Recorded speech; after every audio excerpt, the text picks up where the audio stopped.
saya bertekad memberantas korupsi. Sekuat apapun mereka.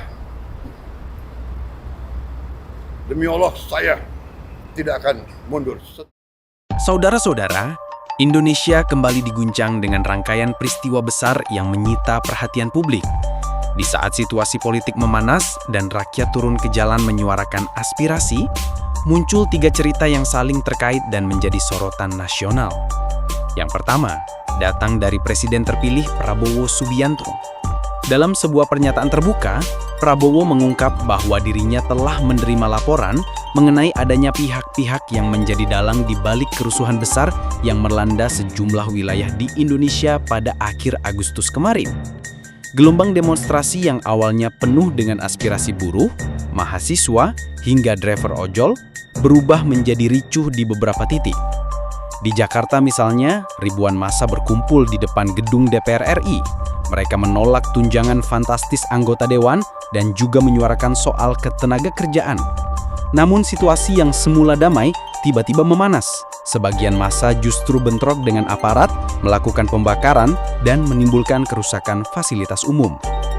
Prabowo menegaskan ada perbedaan jelas antara demonstran sejati yang memperjuangkan aspirasi dengan kelompok perusuh yang sejak awal memang berniat membuat kekacauan.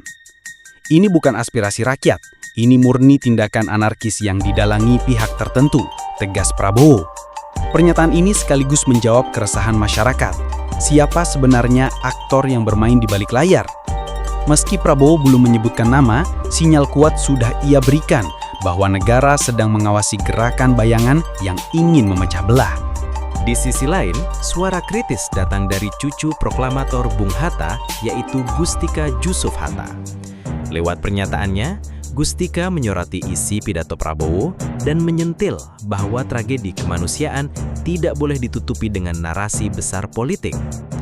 Ia menyinggung kasus tragis meninggalnya Afan Kurniawan, seorang driver ojek online yang tewas terlindas mobil rantis saat kerusuhan pecah.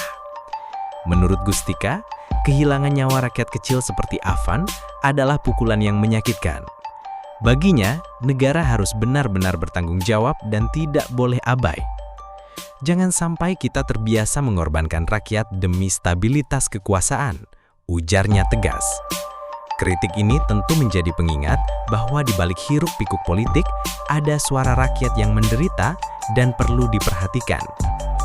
Lalu, di tengah derasnya arus kabar serius, muncul sebuah cerita yang agak berbeda namun tetap menyita perhatian.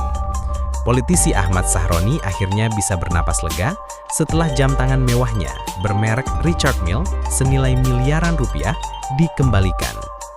Jam itu sebelumnya raib saat kericuhan pecah, diduga dijarah massa ketika suasana kacau. Pengembalian jam tangan ini ramai diperbincangkan, bukan hanya karena harganya yang fantastis, tetapi juga karena menjadi simbol bahwa di balik kerusuhan, masih ada orang-orang yang memilih jalan benar, yaitu mengembalikan apa yang bukan haknya. Meski terlihat ringan, peristiwa ini menyimpan pesan moral yang kuat. Saudara-saudara, 3 kisah ini, Prabowo yang membuka tabir dalam kerusuhan, sentilan keras dari cucu Bung Hatta, hingga pengembalian jam tangan mewah Sahroni, bukanlah sekedar berita viral. Mereka menyeratkan wajah Indonesia hari ini.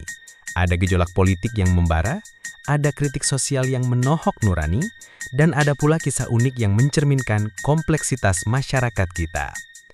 Pertanyaannya sekarang, apakah negara mampu menuntaskan masalah hingga ke akar? Apakah suara rakyat kecil seperti Afan akan benar-benar didengar? Dan apakah fenomena-fenomena kecil seperti kembalinya jam tangan miliaran itu mampu menjadi simbol bahwa masih ada kejujuran di tengah kekacauan?